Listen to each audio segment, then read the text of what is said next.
It is Monday, and what a Monday it was for me. I hope you're all doing well and taking care of yourself. And I hope that, the week's been off to a good start. I'm gonna crack open a cold one. I don't know. I've been drinking lately. Not alcohol, but cannabis. And if you want to get some of your own, if you want to get drinks like this brand is called Cantrip, and they actually made a little link for my listeners. If you go to drinkcantrip.com, that's drink cantrip.com/Cole Memo, you can get a 15% discount on their products. They have dosages for everybody. They've got low dosages, they've got high dosages, they've got orange soda, root beer, seltzer, cola, a lot of different stuff to choose from. So if you go to drinkcantrip.com/Cole Memo, you'll get that 15% discount. 15% will be kicked my way so that I can get more drinks and enjoy life. So let's kick off the show right after this message. Here in the Midwest, growing amazing food isn't just a hobby, it's who we are. And that's why we created Envy Plant Foods. Whether you're working on a farm or starting a backyard garden, growing hot peppers for sandwiches, or cool lettuce for a chopped salad, Envy has the perfect plant food for you. Blended in Illinois since 1962. Support the Cole Memo and save. Get 10% off fertilizer for your wheat garden at envyplantfoods.com with code CHILL10. Plus, an additional 10% of your order will go to the Cole Memo to help fund the show. Again, that's envyplantfoods.com. Oh, yes. Thank you to the folks at envyplantfoods.com. You can grow your own, whether we're talking whatever plant you want. Those nutrients work for everything. I get the impression. So we are live. If you want to comment below, we can display your comments as the show goes on.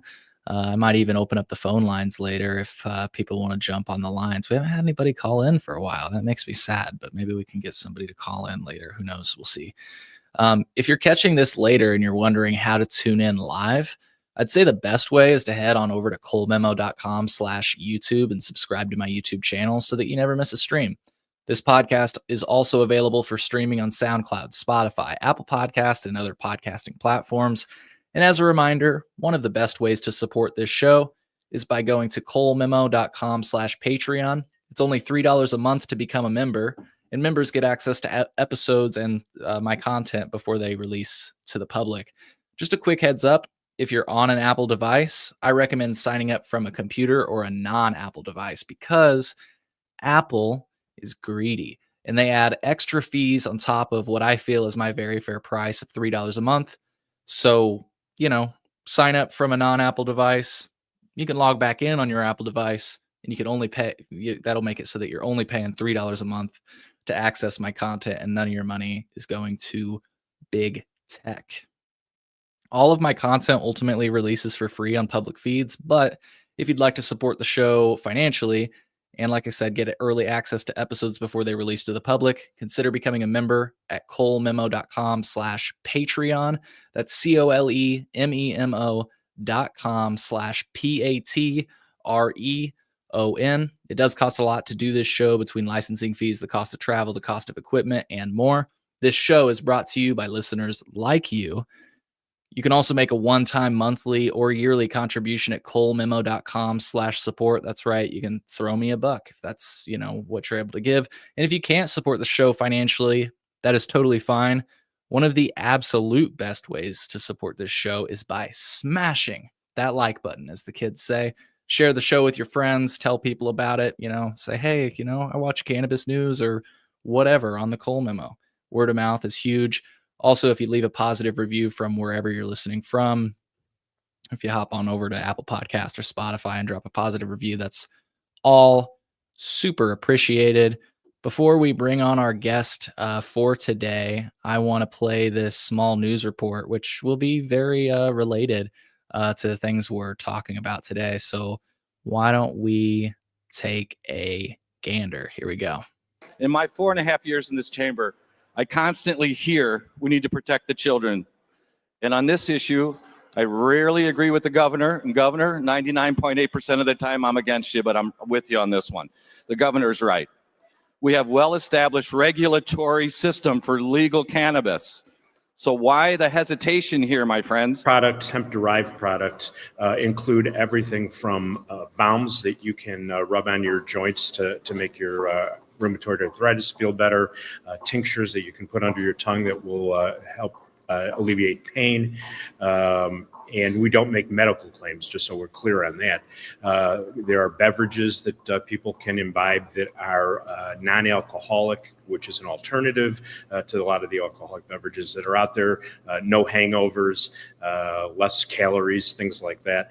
Gummies, obviously, are something that we do, but we don't do the gummies that you see out in some of the packaging that the governor has held out as an example of bad products. So there's a whole wide range of products, both for adults and for pets. We are trying to make sure that the regulations that are passed will both protect children and consumers, as well as members of the industry who have put forth their blood, sweat, and tears to establish businesses. Well, what we don't want to see happen is we don't want to see hemp products banned entirely. We certainly don't want to see the hemp industry put into the same CRTA as the marijuana industry is in currently. We don't want to see beverage cutouts where every product other than beverages are banned. So basically, those are the three things that we're concerned about the most. Well, in Illinois, the hemp industry is a $1 billion industry. And right now, it's not regulated in such a way as to provide additional taxation, which is a revenue source that the state badly needs. So part of our proposal for regulations and legislation would include a tax structure that would drive revenue for the state. Pretty hard to turn something like that down in this kind of an atmosphere. Well, I think the real thing that's important is that people need to know that the hemp industry is not the bad actors that many of the political figures hold up at press conferences that look alike products like Doritos or Skittles or things like that. The good actors in the hemp industry, the people in our association, sell products that are tested, they're labeled properly. We don't sell to anybody who's under 21 years of age. So we need to try to educate the public as well as the politicians on the fact that we are in favor of strong regulation to protect the consumers. All right. Well, whether you're sipping on something, smoking on something, whatever, cheers. And it's officially time for another episode of The Cole Memo. The Cole Memo. The Cole Memorandum. The Cole Memo. The Cole Memorandum. The Cole Memo. The Cole Memo is what allows this whole thing to go on. I mean, you have to respect the memo. Hey, this is Tommy Chung, and you're listening and watching The Cole Memo.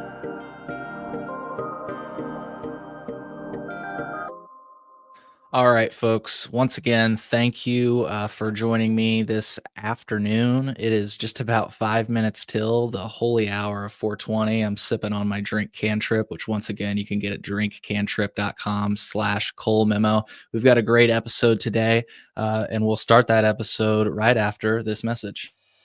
Sun-Drenched Farm is the manifestation of my dream to be able to provide for my family through offering natural alternative forms of healing and wellness, the same forms that I've been so fortunate to experience on my journey in healing from Lyme disease. With in-house cultivation, solventless extraction, and final product manufacturing, we're able to offer the highest quality product that you can find now at sundrenchedfarm.com. Yeah, once again, sundrenchedfarm.com, and you might be seeing a familiar face right now. Mason, welcome to the show. How's it going, dude? Going pretty good. Thank you for playing that yet again. It's good to finally be on here with you. It's been kind of a long time coming. Absolutely. Yeah, thank you. Absolutely, yeah. Thank you for sitting down once again. Sundrenchedfarm.com, right? Yes, sir. Sundrenchedfarm.com has all our products, everything retail, including wholesale, mostly CBD products. Got some of the THCA stuff up there as well. But yeah, everything we offer is right there on the website. Oh Very yeah, cool. go. Very cool. Yeah, so folks, check it out. It's a local cannabis business within the state of Illinois. And Mason, your story, you kind of told it just a bit in that little ad we just played there. But do you want to just give yourself a formal introduction and tell us how you got involved in the cannabis business? Yeah, I'll try to be somewhat concise because that's definitely I can go on tangents as it is, and it's been a long road to get here. But yeah, so Mason Lopez. I mean, I've been working with cannabis. I've been around cannabis since I was way too young. Like I have a son now, and I definitely don't want my son to be partaking as early as I was. But at the same time, it was a little bit of a different situation. My mom had Lyme disease growing up, and she wasn't diagnosed until I was 18. I was finally diagnosed with Lyme just this last year, but I've had all the symptoms my entire life. And I didn't really notice anything was wrong until I lost weight in high school. So it's been a crazy journey. A lot of health battles pretty much throughout my life. Not just personally, but watching my mom go through it too. So cannabis was just something I found on accident. Like when I started using it, I was 12 years old, way too young. But it was the first time that I had ever felt relief. I felt like I kind of woke up. It's everything got brighter. I kind of felt good for the first time in my life. Um, yeah, I kind of felt worries melt away. So it was something I gravitated to from there on, obviously. Um, and yeah, things ended up where they were. Until I got into college, there wasn't really a great relationship with cannabis. It was something that helped me. But it wasn't legal at the time, so it got me into some other trouble. And I was pretty lucky to, end up where I'm at and end up still going to college. And I met my wife in college, and that's when I kind of decided I need to figure out how are we going to do this in an above the board way. Because I've always known I wanted to have a family since I was probably 15, 16. So when I met my wife, everything got serious, and I had to figure out how to be involved with cannabis in a way that wasn't gonna put us at risk every day. Um, because I had some legacy experience with cannabis along the way for sure. So that's kind of what led us to today. When I made the decision I had to do it above board, I was going to school in Wisconsin, Beloit, Wisconsin, where I met my wife. There's obviously now if you're in Wisconsin, you can go and play the hemp game. I don't think, no, yeah, you can still do THCA in Wisconsin. So, if I was there now, I could have stayed, but at the time there was nothing. So I made the decision to move to Arizona. My wife and I made the decision to move out there so I can kind of get involved in the legal industry, because at the time it was 2018, 2019. So Illinois wasn't even recreational yet. And I have family in Arizona. I was tired of the cold and snow, so we moved out there. I worked in dispensaries, production assistant, manager, making cartridges, pre-rolls, packaging flower jars, stuff like that. Worked my way into a job with Sonoran Roots, in my opinion, one of the best cannabis companies in the U.S. They're now a vertically integrated. They started with one grow. They have an extraction company, Canamo, and they have a dispensary.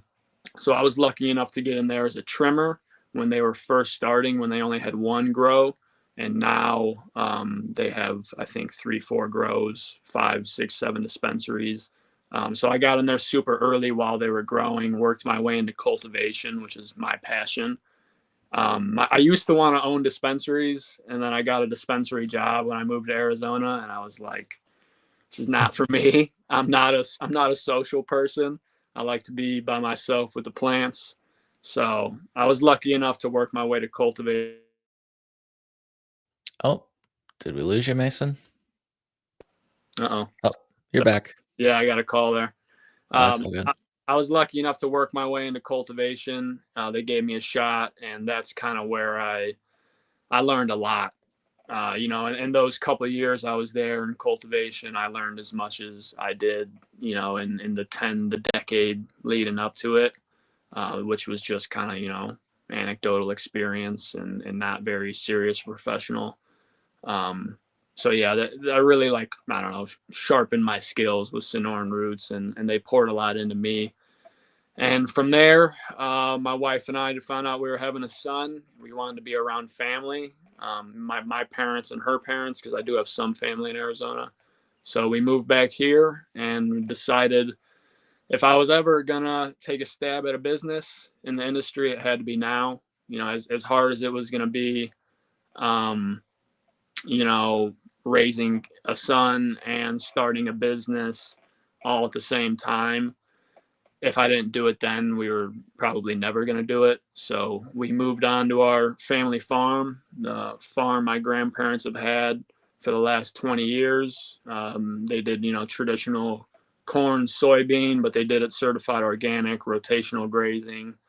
Um, and yeah, moved on to the farm, started doing the whole hemp thing because that's what we could afford to do. That's what was actually within our grasp. And 3 years later, we're here. Yeah. One of the thoughts that I had during the beginning of what you were talking about is like, I wonder when it feels like most people that I talk to nowadays, I don't want to paint with too broad of a brush, but have either experience working in the traditional market or shopping in the traditional market. And the realization I had while you were discussing that is like, that might be a thing of the past. Cause I mean, how many people do you know right now that worked in the traditional market of alcohol, like before, like Right. Yeah. I think the closest thing you get to that is like craft brewers, like they're still sort of outside of that traditional system, if you will, you Right. know? Yeah. Kind of an interesting thought. But Yeah. that's That is interesting. It's a little, I don't know, because it shouldn't be sad, right? Because we want it to be legal. So we want that to kind of fade away. But I don't know. That's assuming things go a certain way, like descheduling. Because if it goes Schedule 3, there's still going to be plenty of opportunity to be a legacy operator. right, right. So Yeah, we'll see. But hopefully it all goes above board, the schedule. You can't get put away for doing it anymore. And yeah, hopefully a legacy operator is a thing of the past in a few years. absolutely. And I just want to remind our listeners that we are live right now. We got a comment in, and you kind of already discussed it, but they said, interesting topic. I didn't think there was much room for small cannabis businesses in the industry in Illinois. And I think that kind of goes back to a point that you made. Like, Yeah. there is, you just got to pick a different lane, right? Yeah, cannabis. If you want to work with cannabis as a small operator in Illinois, you don't have a lot of capital. You got to call it hemp, and you got to have less than 0.3% THC. And we're all, well, a lot of us, not everybody, we're all playing the same game, hemp and cannabis, but under two different frameworks. Um, yeah, I mean, I'll tell you straight up, if I had the money or the opportunity to be in the regulated cannabis industry 3 years ago, I would have made that decision to be cannabis rather than hemp. Um, Sitting here today, kind of happy I didn't have that opportunity, especially in Illinois, because it wouldn't have ended up good, especially with the health stuff I have going on. But even if I didn't, I kind of rather be where I am right now. We'll see if that's the case in like a year or so. But yeah, Yeah. yeah, Hopefully you're still doing the good work in about a year or so. But yeah, I mean, to your point, even some of the biggest operators, how about this? Most of the biggest operators are yeah, still not profitable. There's one that I can yeah, think of. yeah. Well, and then most of the bigger operators are in the hemp game too. So that just kind of tells me I'm in the right spot for now. Yeah, that's a good point. That's a good point. And I guess my only point in saying that is, if even the biggest dogs in the I'm saying in air quotes for our listeners, marijuana industry can't break even or become profitable, yeah, you got to wonder, like, is there even room for small people in that industry if the Yeah, biggest ones can't?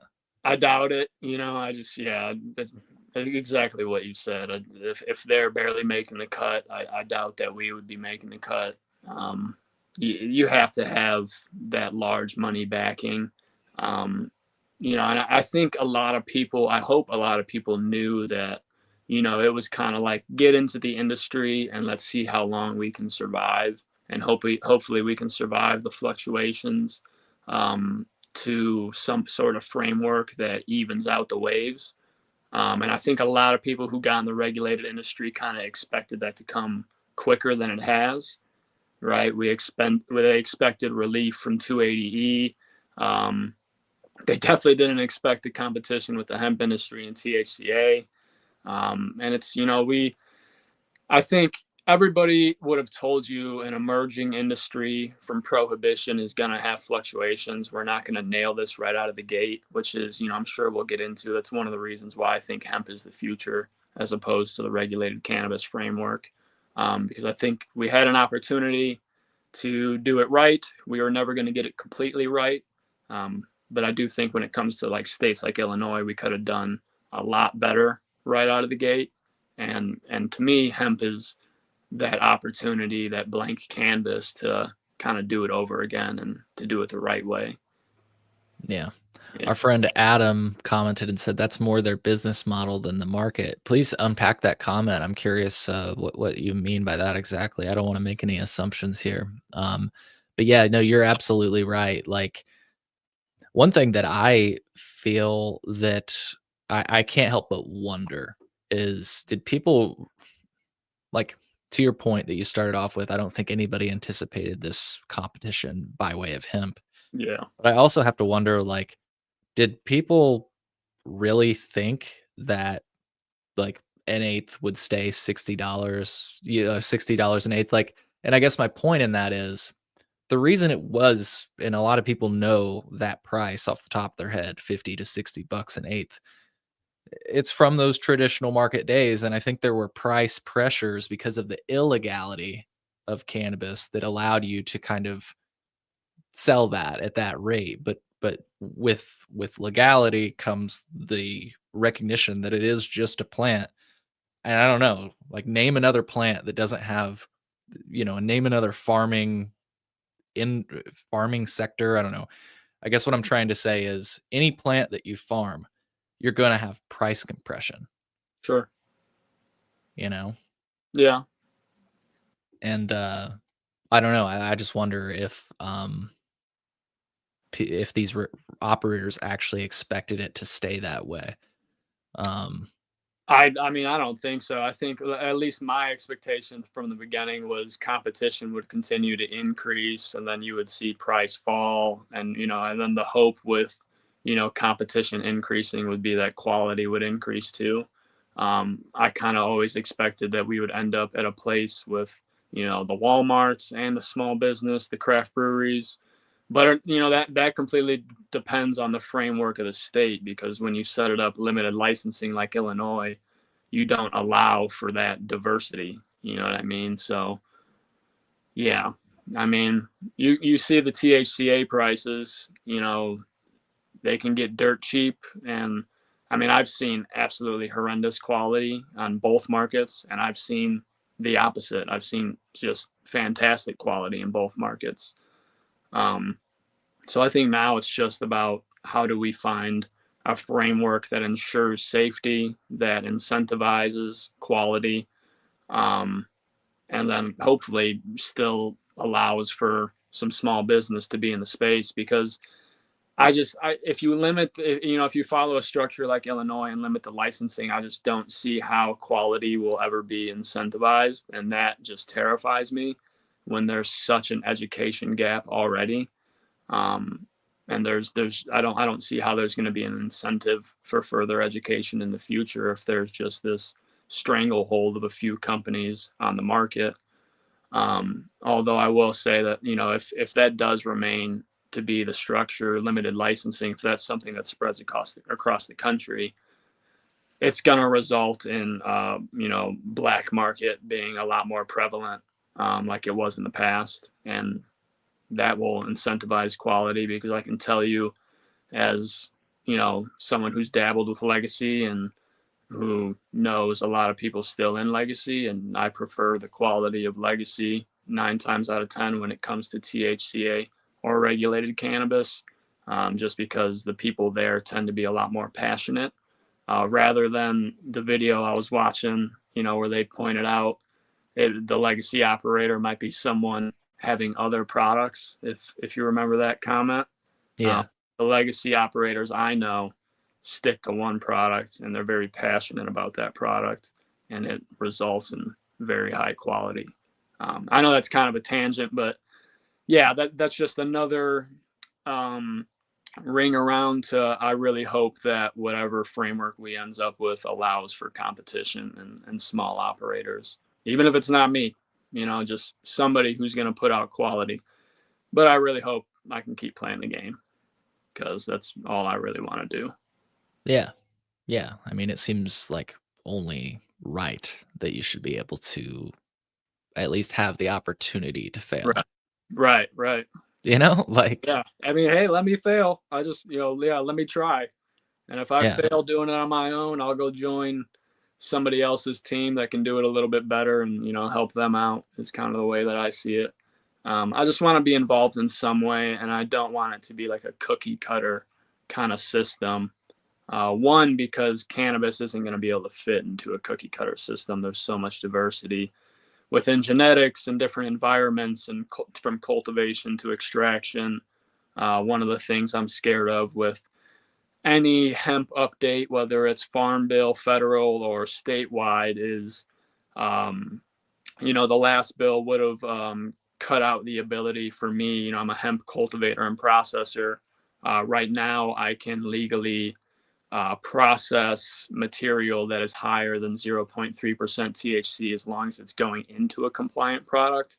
And I work with solventless, and I think solventless is the future. So the last bill would have made it illegal to do that. So I just hope whatever framework there is, hemp or regulated cannabis, allows and hopefully even incentivizes for solventless or real full spectrum extract, because I get scared that we'll end up with something like an Epidiolex, or, something pharmaceutical that's strictly isolate, that just doesn't really have any real effect at the end of the day. I know some people like the isolated stuff, but it's just, it doesn't even scratch the surface when you're talking about having an actual effect, especially when you're talking about medicinal applications. Yeah. Yeah. Well said. Yeah. Like you say, I think there will always be room, if we were to open it up, for the big players and the small players. And I want to get back to that idea here in a second, because we got a really good comment from our friend Cannabis Critique, who, I'll just give a quick plug, does a great cannabis review. He has a great cannabis review channel on YouTube. Look him up, Cannabis Critique, especially if you're looking for, you don't want to make a blind decision at the dispensary, because that all too often is exactly the shopping experience they set you up for. And he's actually saying right now that he agrees with you that pure THC feels nothing like weed to me. It's like that entourage that makes it feel full bodied, I think. Yeah. To me, so that I saw a study on it too, is your CB1 receptor can only handle so much THC at a time, and it's actually not very much. And it's actually another hit at CBD being great, and just full spectrum extract, because CBD will work to narrow the pathway of your CB1 receptor, and it slows the uptake of THC. So you get that full entourage effect because you have a mix of cannabinoids and other compounds, but then you also get like the delayed uptake of THC. So it's not just a flash in the pan. Okay, I feel this, it's gone, and now I'm sleepy. But then it's actually like, it's a sustained effect. So I think there's a bunch of applications to why full spectrum is way better than isolate based. But yeah, that's just one surface level example. Yeah, and like you said, the last piece of legislation that was proposed, or at least the one that was backed by the governor, we should say, Yeah. would have made it so that if you are selling any cannabis product, they for a while they tried to say, no, you could sell CBD in a shop if you want to. You can sell lotion. The way that the law was written, at least based on the people that I spoke to and just my loose understanding, that was not true. You wouldn't be able to sell any cannabis product, whether or not it was just CBD that you rub on your elbow or, not. And I guess the real problem with that is the way that it spelled it out was not only would it hit you with criminal penalties if you did such a thing, but in addition to that, for every day that you did such a thing, you would get a $10,000 daily fine. And they called it, gosh, what did they called it? Like cannabis related activity, and that it could carry a $10,000 daily fine. And actually, one of the examples somebody gave to me, like, and this isn't entirely related to the subject of hemp or starting a hemp business, but they were saying that if, for example, you grew cannabis and you did a grow journal and you didn't have your medical card, you posting that footage of that grow journal showing that it took you 90 days or whatever, they could literally tack on a $10,000 fine up to a certain amount. I can't remember what it was. So there was like a maximum amount. But I can Right. tell you, it was like, I think it was over $100,000. I could be wrong on that. Don't quote me on that. We'd have to look at the language. It's been a while. Luckily, that language is, I think it's popped back up, but we're not seeing much movement on it. But anyways, I kind of wanted to underline that point because sometimes people will say, well, it's not a ban on hemp. It's that you can only sell it in dispensaries. And it's like, okay, I get that. So maybe it's not a ban. Let's call it a soft ban. And again, though, anything you do outside of that context, $10,000 daily fine plus all criminal penalties as outlined in the Cannabis Control Act of 1978, which is a huge problem in my book. I mean, yeah. I mean, what are we doing? What Like, are we doing? why even try to legalize it, or like why even say it's, and well, I know why, and from the perspective of the people pushing that, it's placation, right? It's like, I'm going to make it seem like it's legal to all our customers so they're happy to buy from us, but everybody who's in the way, we're stomping on them, and we want to be the only one that you have to come to. That reminds, two things, like at a foundation, you bring up the grow journal. I think of myself and everybody who started growing, because that's how I started. I started growing for myself. That's where all the passion really started culminating. Oh, I think he got a call again. He's a popular person. Let's see if he comes back to us. Here in a little bit, I'm going to acknowledge this comment from Cannabis Critique because it's so true. There's another one right here I'm displaying on screen. Mason, you with us? Oh, Mason's gone. Mason's gone. Maybe I'll bring this point back up here in a moment, but I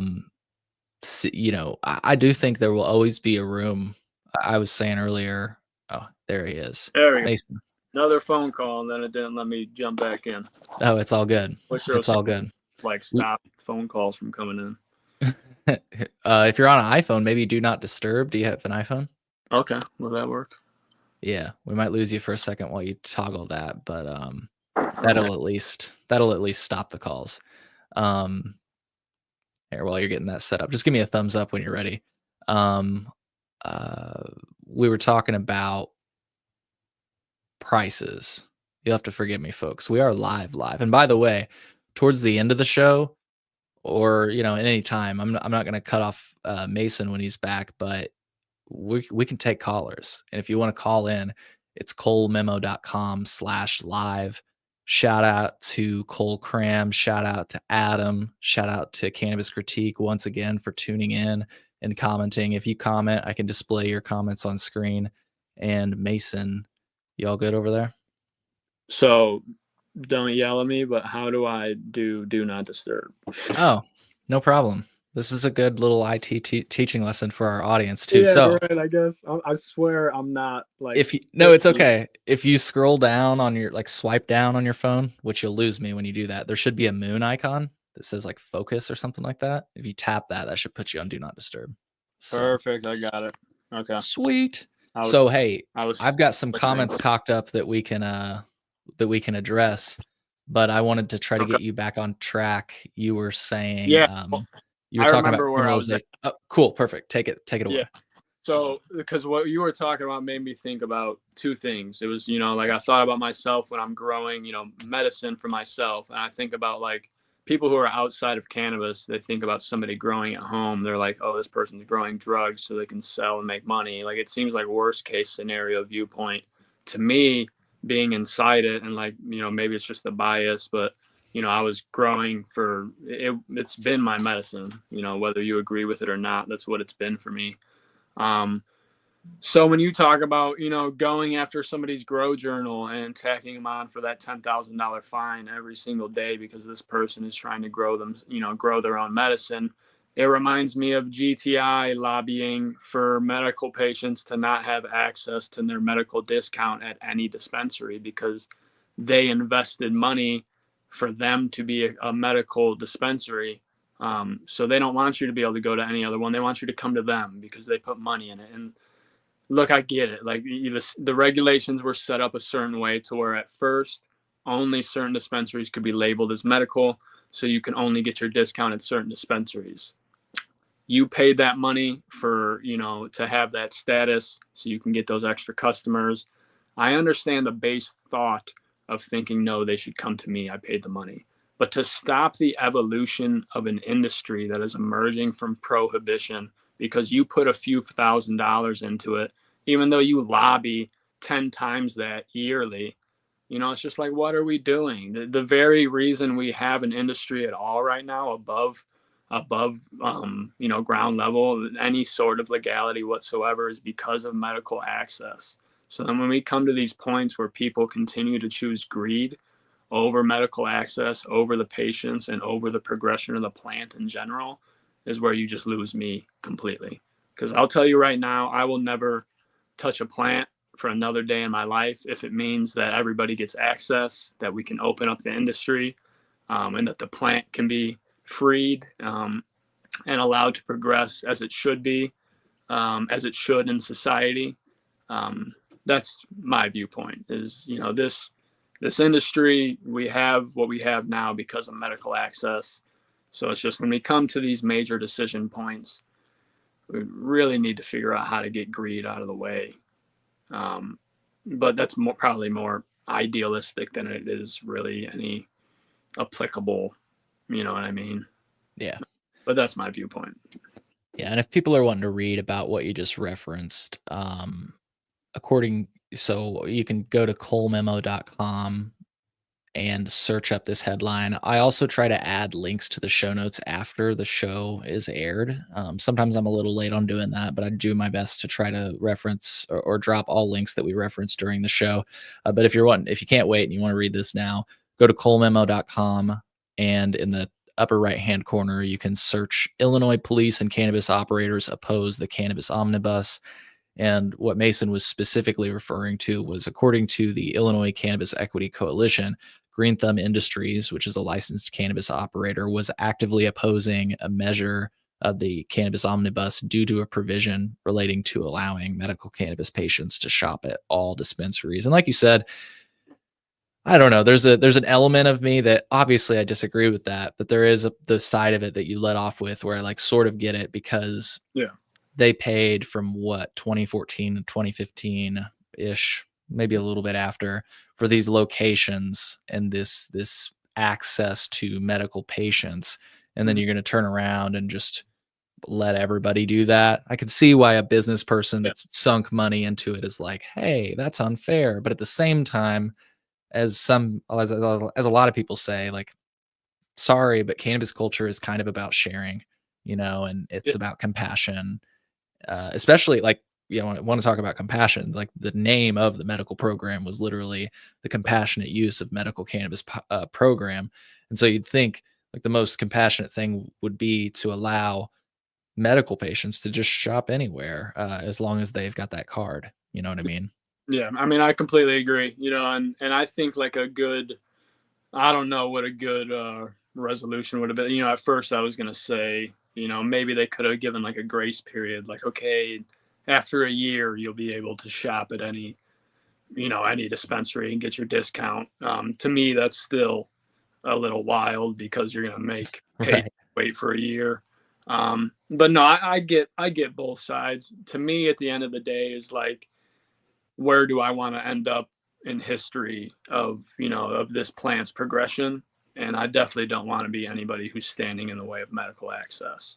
So that's personal. But like I said, I do understand, especially from a big business perspective, how somebody can end up on that side. Um, but yeah, it can never be me. Yeah. And I mean, more to the point of big business, I said earlier that there's only one company that I'm aware of that's, as the investors say, in the black or profitable, and Yeah. that is GTI. Yeah.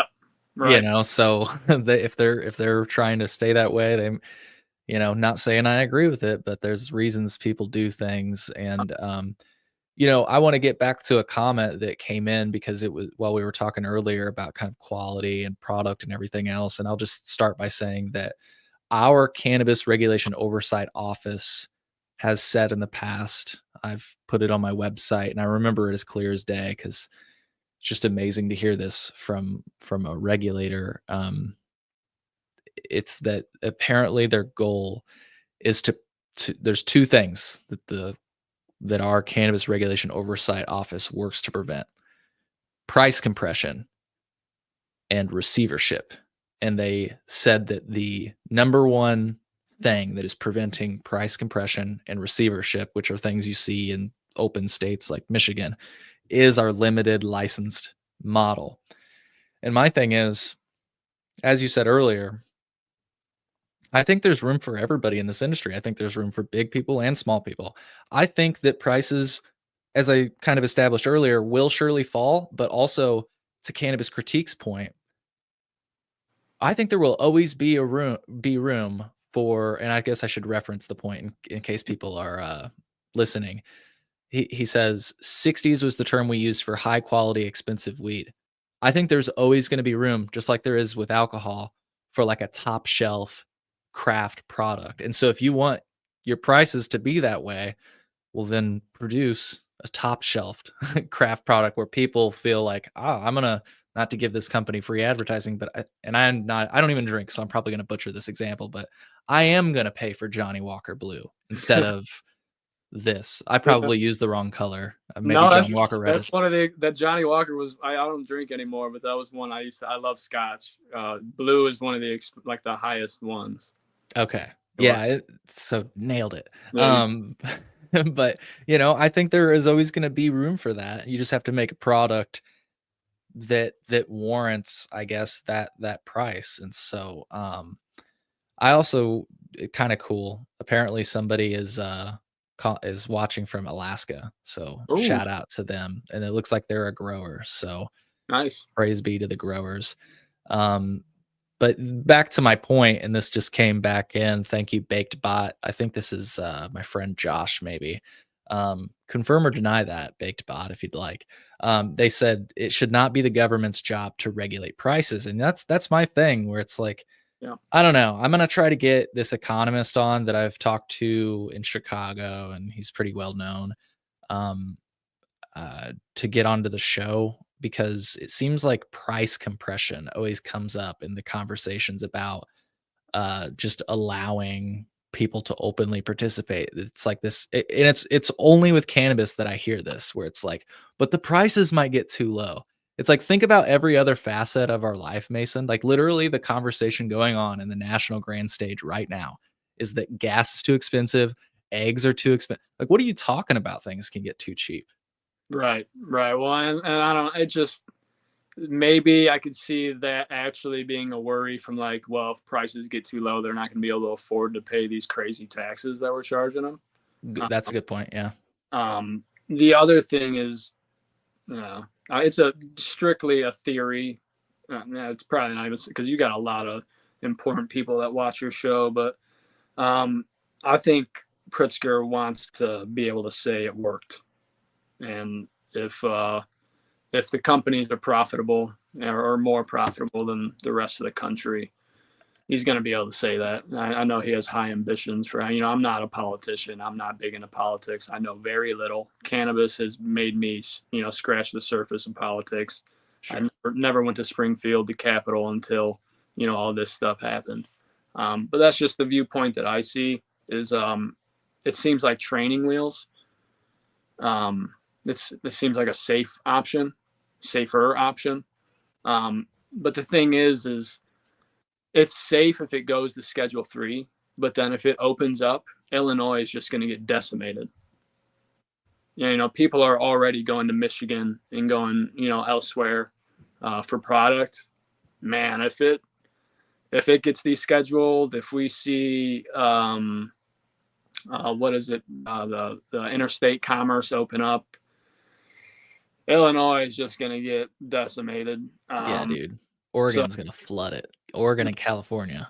Yeah, Oklahoma. And Michigan. Yeah. There's plenty of markets that are going to stomp on us if it opens up, which is what I hope happens. I hope it opens up. Yeah, so I don't know. Obviously I'm not in that group. I couldn't tell you whether they're really worried about price compression or whether they just want to be able to say we did a little bit better. Our companies are doing a little bit better, even if it is artificial inflation. Who knows? Either way, I'm not a big fan. But that's easy to say from the outside, I guess. I can recognize that too. Oh, yeah. Yeah. All of it. Everything is so easy especially for me to say. Just sit here on my little comfy podcast and armchair fucking commentary here. Yeah. But there is one thing, and I'm trying to look up this chart that I made one time. There is one thing that I think Illinois got right. Not that I agree with it, but just hear me out here. Okay. So real quick, somebody commented and said, at the end of the day, all commodities have a tendency to go down if you remove government influence. Absolutely. One thing that Illinois seems to have gotten right is that even though Michigan sells way more cannabis than us revenue wise, and they have for the last 5 years, since the beginning, we do get more taxes than them every year. So they're selling, and I always like to say they're selling more. They're definitely blowing us out of the water in revenue, and I think that's notable to mention because, as everybody knows, the prices are so cheap. So even though they have cheaper prices, they're still selling way more than us. Right. However, they are bringing in less taxes than us. Interesting. Yeah. So I did not know that. I would like to know more about that. How exactly does that work? Because you would assume that the higher revenue would be paying more taxes. At least I would. Right, you would, yeah, and that's why you got to wonder. Some people have talked about this proposal from, I believe, Governor Whitmore from Michigan. I believe that's the governor from Michigan. I don't know, I could be wrong. They are proposing a similar tax structure as us, and honestly, I think they could do it because the prices would still be lower than ours. Right. And then they're like, well, Illinois taxes it at 30%, so why can't we? Okay, right. Okay, so I didn't realize that our tax percentage was even higher than Michigan's. Mm-hmm. I didn't realize. Do you know what Michigan's is off the top of your head? I don't. 20 to 25. Yeah, let's see off a quick Google here. Michigan cannabis tax percent. If anybody's watching and knows, let us know. Looks like 10% excise tax and a 6% sales tax. So I guess 16. 16%, half of Illinois. Mm-hmm. Jeez. Yeah, I don't know. I can get idealistic as I want. We're gonna have to pay taxes. They call it the sin tax. We're never gonna have cannabis be illegal without a grosser tax than traditional commodities. 30% seems a little crazy. Yeah, but yeah. The problem is for me is that there's issues in Illinois that I'm more concerned with a limited licensing structure than I am with the sales tax. Right.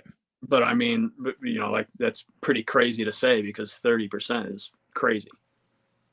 So, Indeed. And I uh, mean, I'll have to pull this up here in a second. There are people talking, cannabis licensees talking about lowering that tax rate because of exactly what we're talking about. People going to Michigan and they see that. Look, I honestly don't think the taxes don't help. I think the prices are just absurd to begin with. So yeah, you tack on that tax and then yeah, it's insult to injury. But back to your point, and it's like I'm thinking about all the if any of you are listening right now, don't take this the wrong way, but all the old people that told me before we legalized it, Cole, you're never going to see legal cannabis until they figure out how to tax it. And I mean it to their point, just to give a quick plug for my mini doc, colememo.com/mini doc.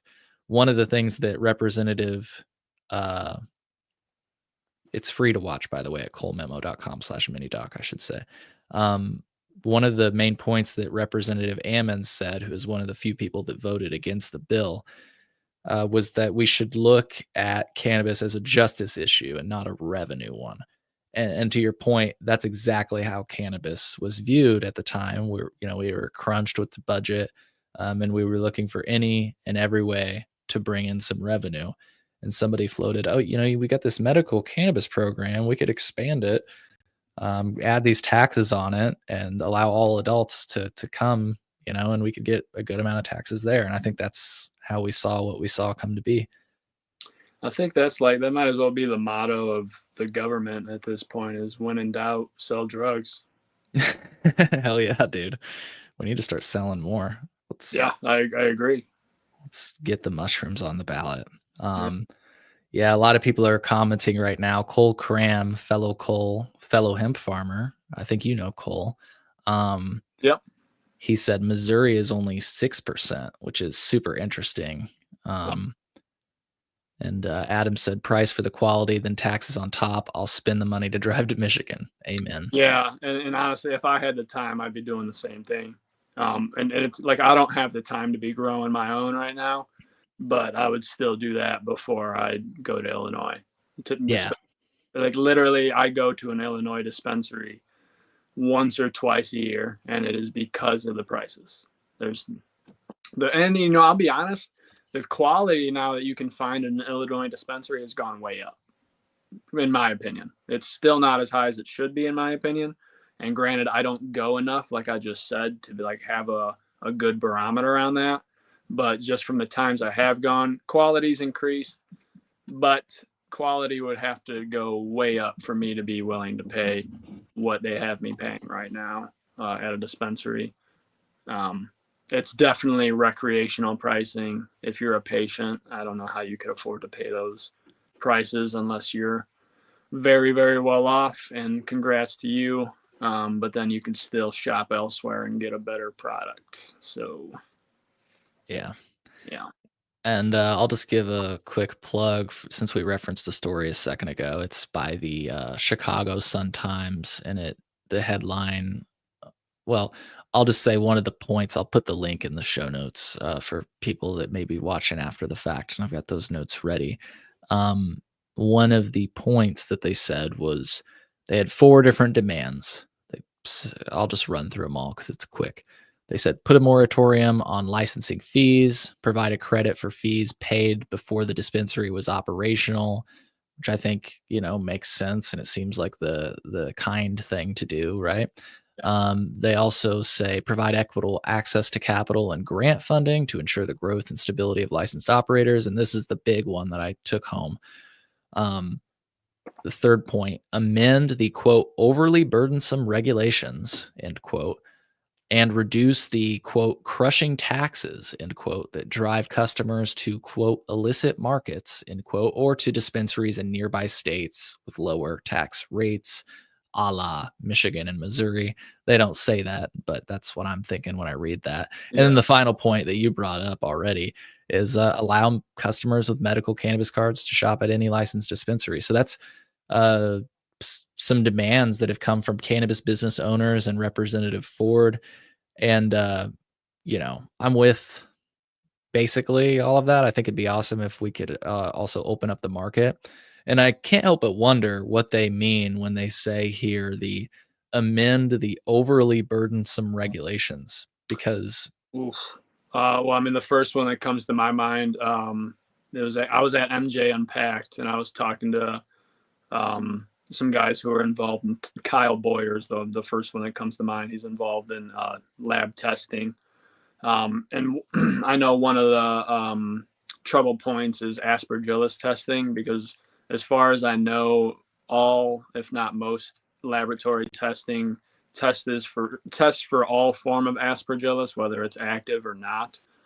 And unactive aspergillus has no quality or no health impacts whatsoever, but they result in a large percentage of batch failures.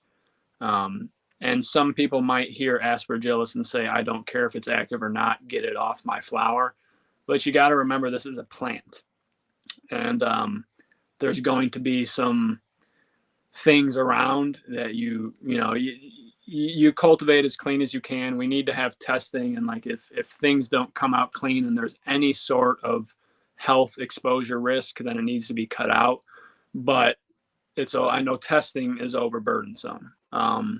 Regulations, the next thing I think of besides testing is transportation.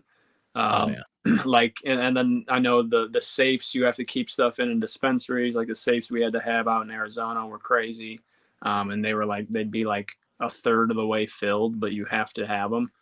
And then with transportation, I know it's like, I think I was watching one of your shows when they were comparing it to the transportation of uranium. And that opioids, actually. Oh, was it opioids? Yeah, maybe we can watch that report here in a bit, just in case people missed it. But yeah, I think that was probably me. I relate it to uranium. Yeah. I mean, it hit home for me, because it's, again, like, what are we doing? Like, the cannabis isn't going to jump out and, eat somebody alive. It's not going to burn somebody if they smoke it. Like, why does it need to be so locked and sealed? What is the risk here? So I think it's just, I understand going a little overboard, going a little crazy at, the first few years of legalization. You want to make sure that, we're legalizing cannabis. There's a lot of different eyes on this. We want to take every sort of precautionary measure we can, even if not at the end of the day, just to say that we did. But now it's time to pull it back a little bit and actually craft a functional industry, because at the point it's not functional right now. It's, and again, that's where I see hemp as the blank canvas, the hemp space, the fact that there are, it's the opposite. Hemp needs more regulation, cannabis needs less.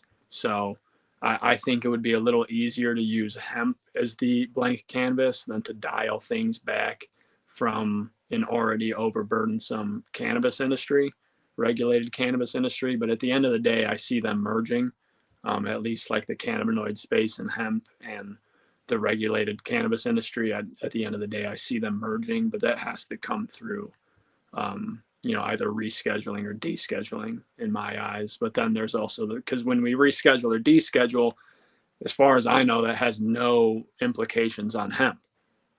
So then what we do from there to kind of merge the two, I have no idea. But practically, I think that's what needs to happen. How we get there, I have no idea. Yeah.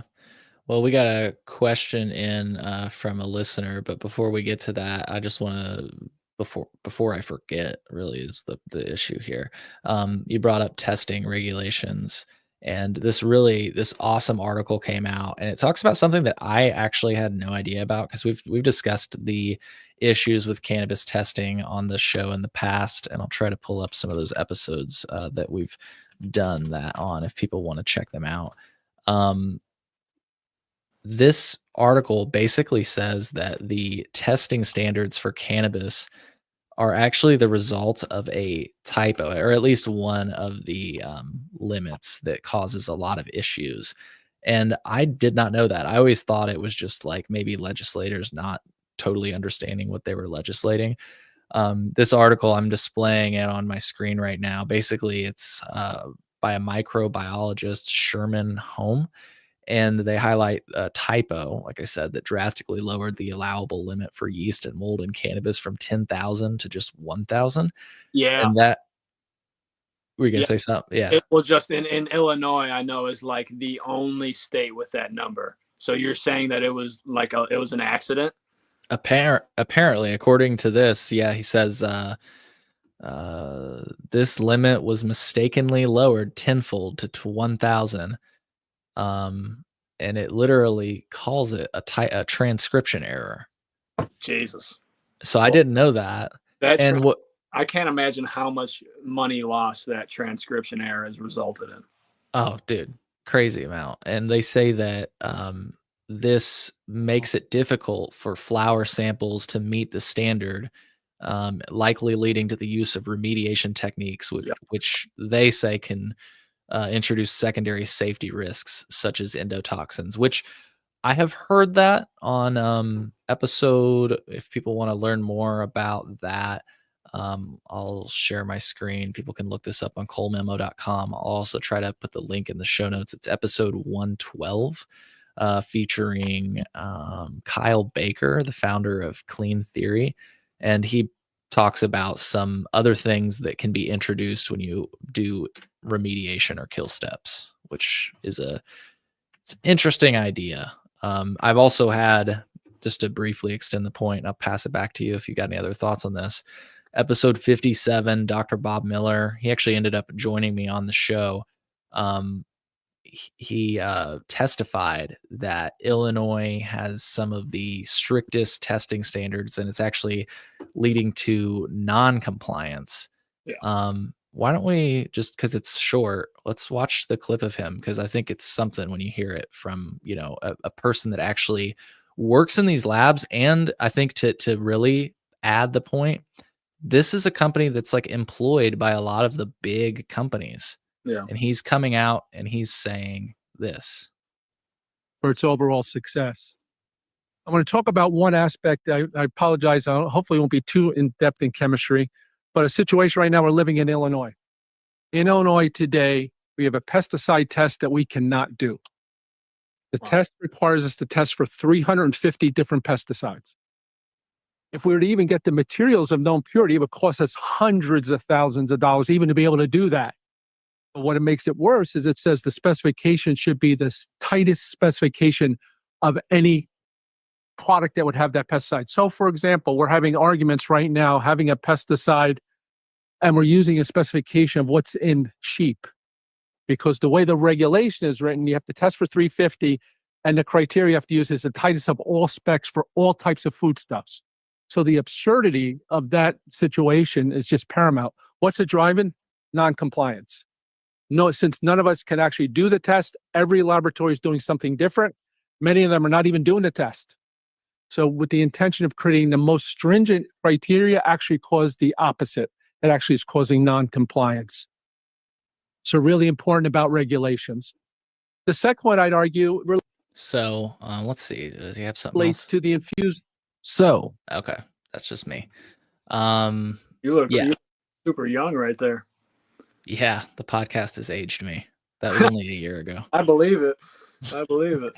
It's all that composure. It requires sacrificing age. Yeah, that's where the gray starts to come Yeah, in. there you go.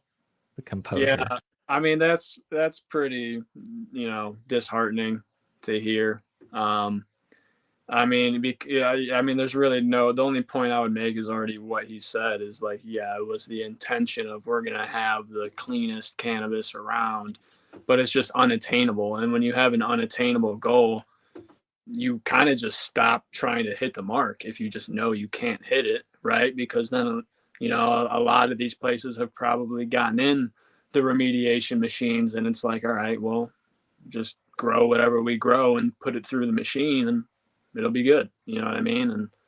And they still probably got to try to make it look good and whatnot. But it does make a lot of sense because like I haven't found a lot of flour in Illinois that really has like a lot of nose and flavor to it. Like, I wonder what the percentage of batches that are getting remediated in Illinois are. Well, I remember a Chicago Sun-Times article that said that some companies have installed, and we've had even companies come on the show that offer what's called kill step technology, and it's the idea that before you even send it out for testing, you hit it with ozone or Yeah, irradiation or it's part of the SOP at that point. bingo, and it's all to make sure that you can um, pass your product, you know, because if you send in a product that fails, you do have the option to remediate it and resubmit it as a distillate sample Yeah. that you can only use in infused products. So if you didn't know, folks, you can remediate products and create edibles. And whether or not that's a problem, I don't know. The jury's out. I've seen a lot of states like Massachusetts recently put proposals forward to require remediated or kill stepped products to be labeled. I've seen in some states, some of the actual companies that have come on the show or offer this technology argue that by putting that on the label that it would only confuse customers, which I find a little bit confusing because I tend to operate with like give me more information and I'll look that up and Yeah. see how I want to proceed, you Yeah. know? I mean, that's BS. I don't know if I could swear on the live, but Oh, fuck yeah, you can. yeah, that's bullshit. There's no way. They're not worried about if you were worried about confusing people, you wouldn't be putting only THC numbers on the packaging. If you were, if you're worried about confusing, you'd be pushing education and pushing towards a full spectrum product or, strain specific. Like there's so many things that we could be pushing if we are worried about the customer being confused, and then not throwing the fact that it's remediated, because there are other forms of remediation besides radiation. Right. Not placing that it's remediated on the packaging, because come on, man. Yeah, you don't even have to address that. You want it to sell. It's because if you put that this is remediated, somebody's going to look up what does remediated mean, and they're like, I don't want that. Right. I want something that passed the first time through. I'm Yeah. I'm getting taxed 30%. I don't want a remediated product. Yeah, and I will not say I'm like you where I don't go to the dispensary very often, but I will say that I have had some decent products from the dispensary where it's like, yeah, that's good. Like even products that like have a little bit of a nose on them and have some good flavor, have a little bit of moisture to them.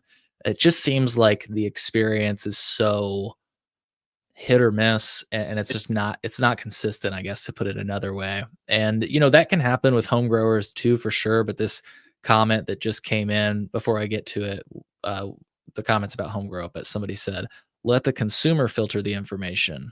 That's not transparency. I agree. Exactly. Yeah.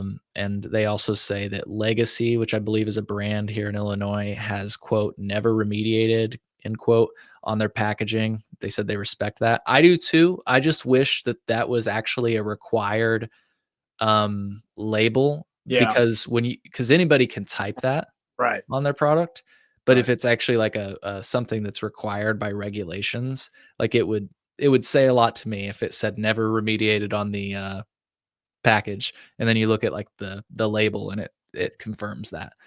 Yeah.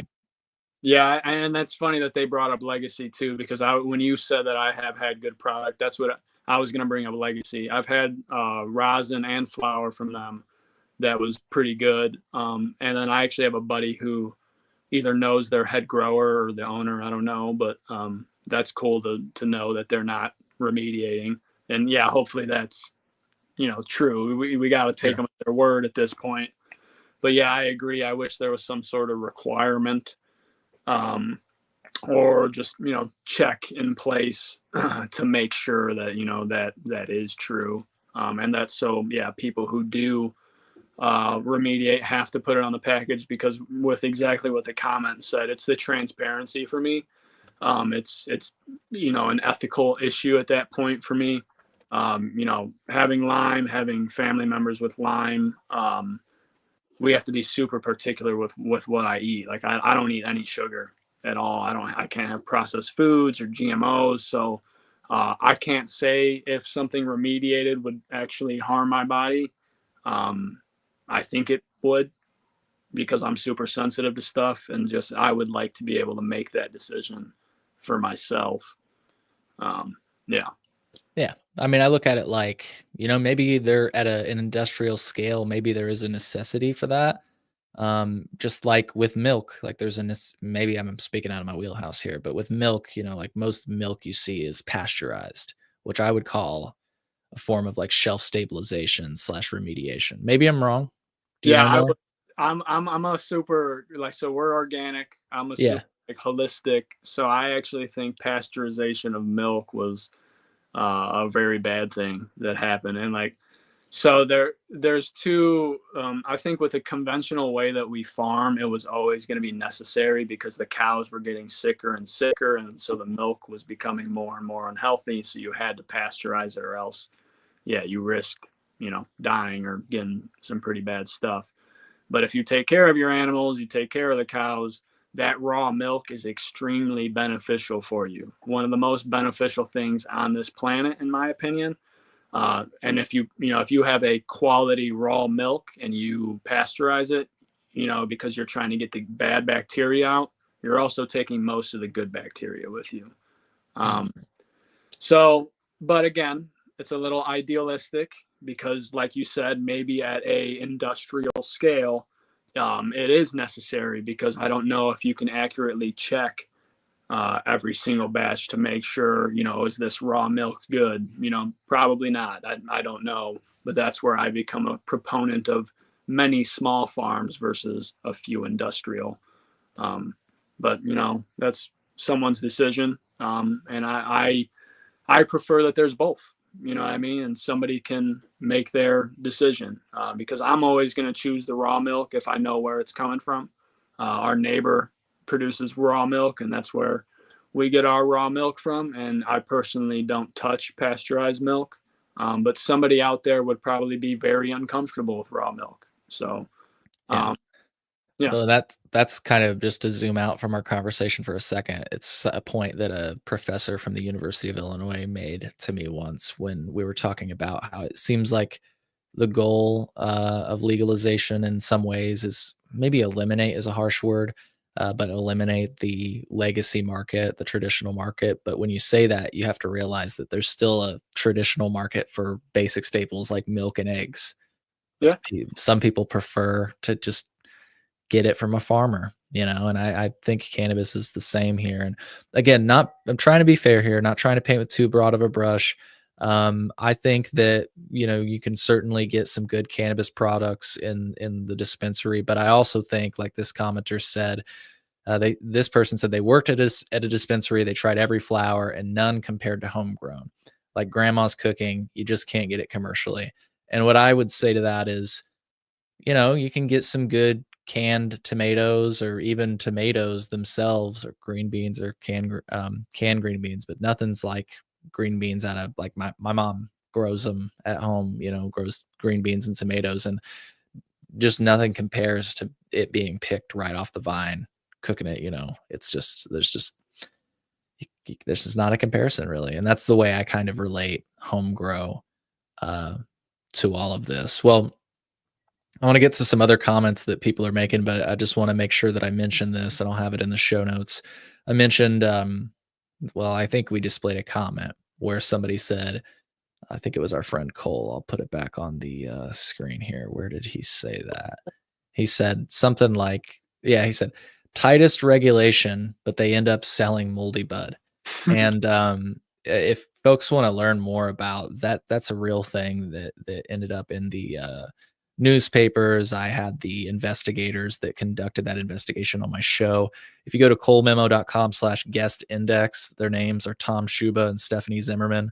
If you click on the link next to their name, you can watch the episode we did together where we talk about their investigation. You can also read the articles from there. Again, though, I'll have that link in the show notes if that would be easier for people. And I think this is a good wraparound. Somebody asked, They said, will there ever be a push to change the testing limits now that we know it was a typo? And that kind of takes us back to kind of how we started this little tangent. I think, like, what did those regulators mean in that news story we were just discussing when they said, let's amend the overly burdensome regulations? Because it's detailed in the article that apparently LaShawn Ford intends to submit legislation on regarding their demands. So pretty soon we're going to know what they meant by amend those overly burdensome regulations. You got to wonder, will testing limits be in there? Will the transportation stuff be in there? It's got to wonder. I think 100%. I think both those things have to be in there. Yeah. Yeah. Yeah, it's crazy. Well, what's it been like, in the hemp space? Everybody makes it out like it's, you're just, I wouldn't say everybody. People that are kind of against the notion of a hemp business, they seem to make it out like, well, it's so easy. Of course you'd take that route. It's so easy. Is it super easy? I mean, I guess like when you put it against the comparison of like over-regulation, it's a lot easier than, like the fact that, we're not overly regulated is a little bit easier, but then also, self-regulating is not the easiest thing. And I mean, it's hard to compare. Like we're a small farm and I'm really the only operator. Now I have an intern or an employee that helps me. But before that, it was just me doing everything.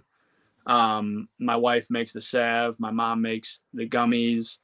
Besides that, I don't have any, I don't have a compliance officer. I don't have somebody doing the website or doing sales or, so no, I mean, it's not been easy. It would have been a lot harder if we had some of the crazy testing or transportation requirements or crazy, it would have been impossible if we had the crazy licensing fees. But no, I mean, I definitely can't say it's been easy. And I look at, companies like Chicago Cannabis Company and Tom that you just had on, and they just had a Molotov thrown through their window and they get called out at every corner. I don't think that's easy. I think it's hard to put the two right up next to each other and just say that one or the other is easy. I think there's trade-offs. You know what I mean? But I mean, to do it all over again, I would still take the hemp route for sure. I don't know. I don't have a better answer for is it easy? It's yes and no, sure. Yeah.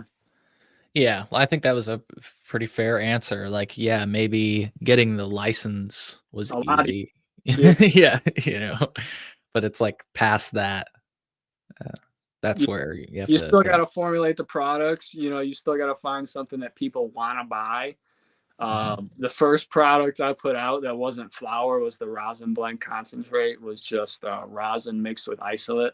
Nobody wanted that, which is understandable because it doesn't really make sense as a product. The only reason it made sense was because it was compliant. My rosin, my CBD rosin was 2 to 3% THC, Delta 9, so I couldn't legally sell that. So my way to get a dabbable rosin product out on the CBD market was to mix it with isolate, because that way it was still dabbable, still smokable, but the potency would be raised, rather than like diluting it with something that wouldn't really add an effect. So I mean, you still have to find something that people want to use that is effective, so all the challenges like that are still there. But yeah, it's definitely a lot easier to get started. Yeah, like I interviewed David Lakeman, who is in the cannabis division at the Illinois Department of Agriculture. He oversees hemp, and he told me, Cole, if you would have applied for a hemp license this morning, you would have been leaving one this afternoon. How about that? No, No, I will say this last time I applied, it took a couple days, but like okay. last year, it's like it took a month for me to get my application approved. But I think that's just like, like they're pretty overwhelmed, uh, Sure. and they don't have a ton of people maybe working in the hemp space, a ton of support around uh, AGR, the Department of Ag, specifically for hemp, which I've noticed it's definitely gone up. And like I said, this year within a day or two, I got approved. But yeah, no, I mean what he like the meaning of, yeah, it's easy to get a hemp license, just apply and you get it. Because the only reason I can think of that you wouldn't get approved is like the zoning issues. Which Because is exactly what he told me. I was yeah, like, "Can I get one?" And he's like, "Well, right. depends on what property you're getting one for." So I didn't even know that when, obviously I'm on a farm here, so it didn't matter. But I didn't know that until this year or the last session when we were doing the lobbying, which is, it's interesting to me Yeah. because all of cannabis is required to be indoor. But then hemp, you have no option. You can do indoor if you're zoned agricultural, which is a weird dichotomy. You know what I mean? Because you can perform agriculture indoors. Yeah, I don't know. I don't know. I just thought it was interesting that the only, one of the few requirements was you have to be zoned agricultural. Otherwise, they won't let you play the game. I don't think that was like an intentional block, but it's just an interesting roadblock that is there. Yeah. No, for sure. It is super interesting. And I want to talk about maybe some of your most popular products, but a question came in earlier that I meant to ask and I didn't. They said, "So is Sun Drenched Farms producing all of its own material, or do they sell things grown by others or outside of the state?" Yeah, how do you, if you don't Yes. mind spilling some of the sauce? We grow all the CBD I grow, we solventlessly extract, and then it goes into products except for isolate, CBD isolate and distillate. Like the cartridges have a little bit of distillate in them so they can be compliant mixed with rosin. The capsules have a little bit of isolate in them to get them to the 200 milligram mark mixed with rosin, but then they're also compliant on Delta 9. I don't extract or process into distillate or isolate. That would mean grinding up all the flour into biomass, turning it into crude oil, and then to distillate, and then to isolate. I am trying to get away from distillate and isolate at all costs. And this year, that's going to come with a walk-in freezer so that I can keep things as THCA rather than, because yeah, I did put out, getting on a little bit of a tangent, but like this year I put out rosin. I had a bunch of fresh frozen from our first year of cultivation, Merlot CBD. Um, Dried cured was testing above 2% Delta 9 THC, but my frozen stuff, it was 2 to 3 years old. Put it through our ice water, our bubble hash, and then pressed it into rosin, and it was 0.1% Delta 9 THC and like 2% THCA. So this year I'm honing in a lot more on solventless and getting away from the isolate and distillate. But we grow all our own stuff. We solventlessly extract, and then we do the product formulation. So everything is done in house. THCA, we do outsource right now, but this year we're also growing it. I got cuts of Legend OG, Sour Diesel, Not So Dog Cut, Hash Burger, and Black Velvet. So that'll finally be in house too, as long as the rug doesn't get pulled. But yeah. That was like, that's when we talk about running your own cannabis business. For me, that's been the major benefit, is that having everything. It's been a burden too, but having everything in house so that we can perform the quality control, and the flexibility of just being able to do what I want, how I want to do it, because I've always done things differently than most people. So yeah, having pretty much everything in house has been that way from the jump, and it's something I'm pretty proud about. Yeah, and I'll just say I've tried some of your products, a few different ones. Thank you so much, by the way, for being so kind regarding that. It actually allows me to speak kind of with some informatively. I am coming from a place of having actually tried your products, and I will say everyone I've tried is great. And what's so cool is that you can literally right now, folks, pretty much I think all states, right? Go to sundrenchedfarm.com and purchase any product you might like, including, and I'm curious, are these some of your most popular products, the THCA? So actually on the retail site, the CBD sells more for us. I think it's Okay. just the just because we didn't start doing THCA until maybe a year ago. Um, Most of the THCA I do is to like wholesale customers. We get some people that buy it off the site. I will say that like the stuff that we have up there, as it always goes, the higher price is the better quality because I do want to have stuff on there for people who don't want to spend a lot of money.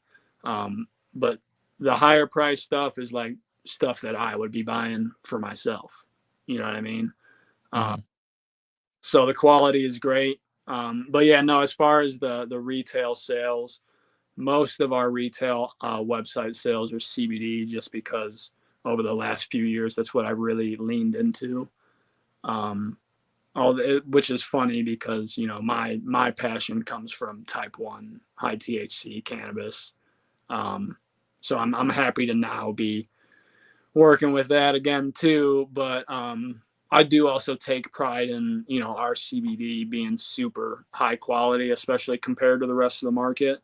Um, it was a lower bar to meet, just because most CBD products I found aren't very high quality, so it was pretty easy to achieve.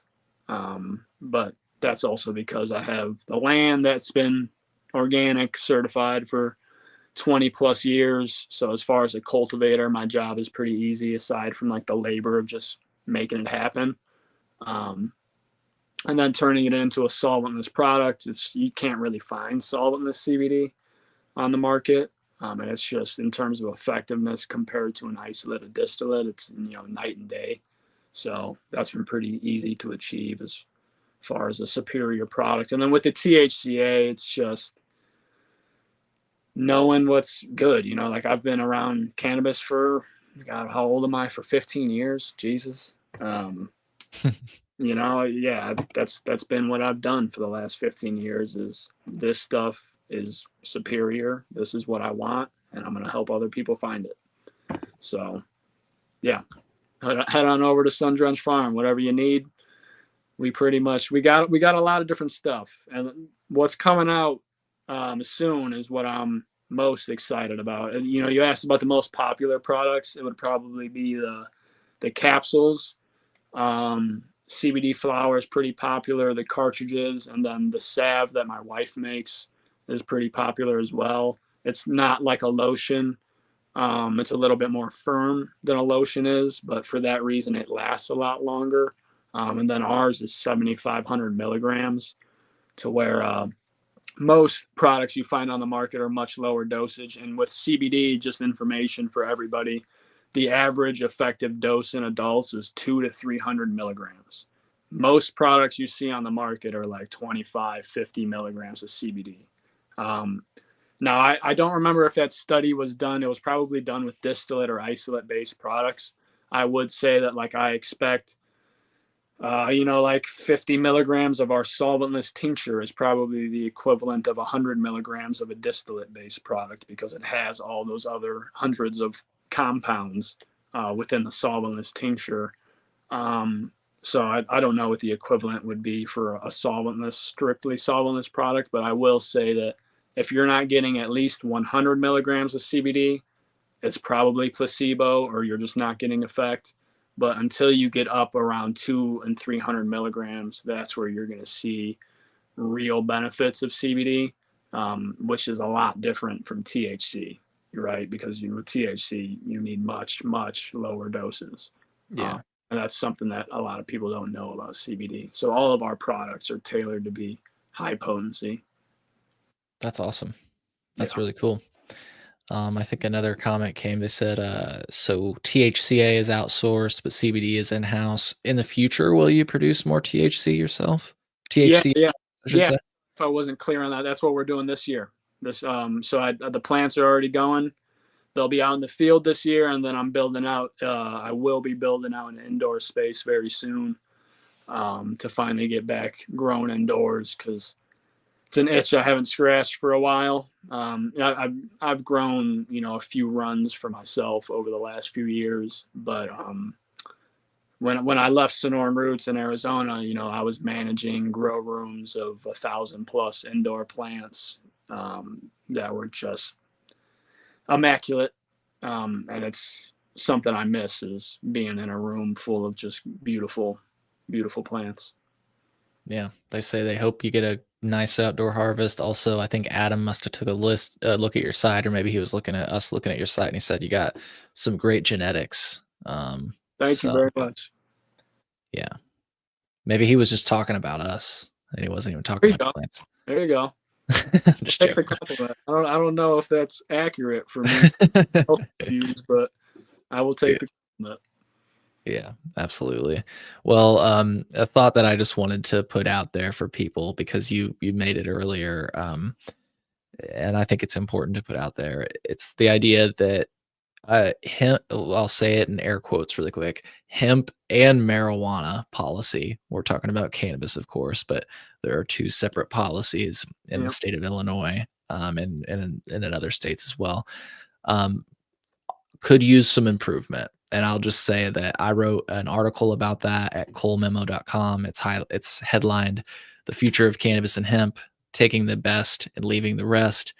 And I think everybody should check it out. I'll have it linked in the show notes when I add our links afterwards.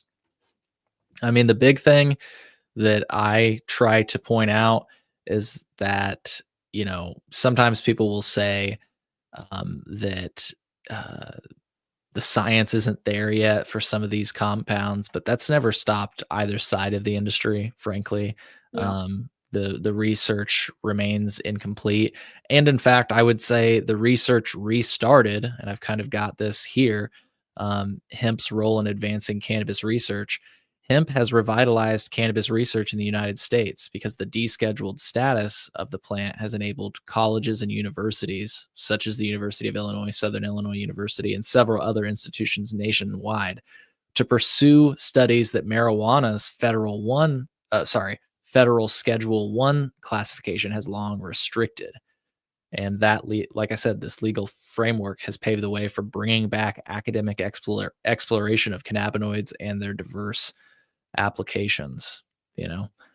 Yep. Um, Yeah. so That's a great point to make. I love talking to Dr. Lemme at SIU. I think he's not only in Illinois, but I think in the country, he's one of the top, leaders on research and education, just the way that he approaches it. And yeah, it's all possible because of hemp. There's so many. There are, I think, as far as I know, I forgot what university it is that was granted research capabilities. They were the same.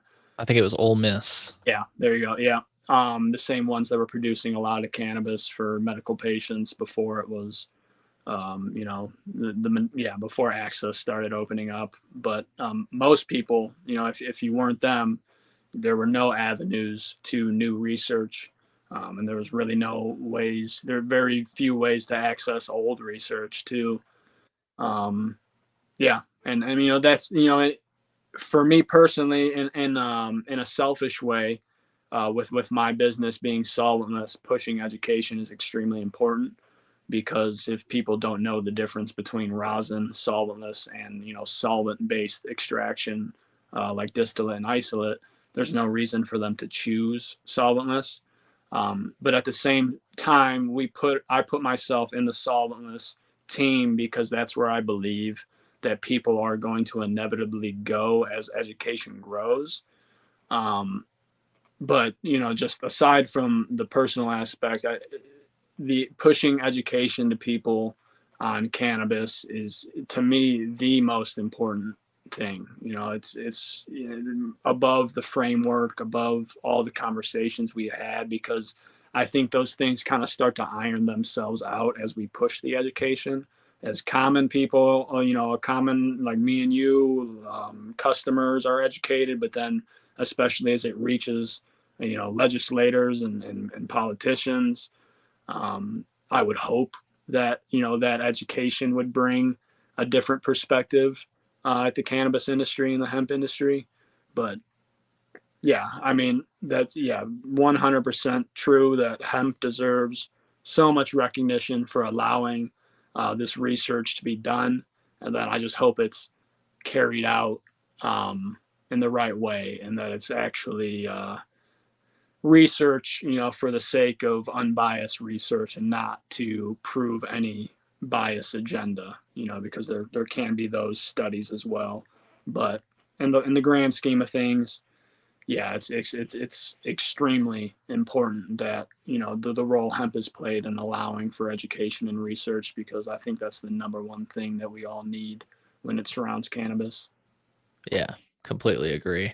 Well, we could start to close out here in a little bit, but I just wanted to, kind of round out a point that you started and you pretty well addressed. I was just going to give it a selfish plug again for this paper because people will talk about cannabis testing, or I should say marijuana testing as it exists under the CRTA framework Yeah. as like the silver bullet or the golden solution. And as we've kind of already covered in many different ways during this episode, the testing labs themselves point out problems. Cannabis companies have problems with the standards. And frankly, in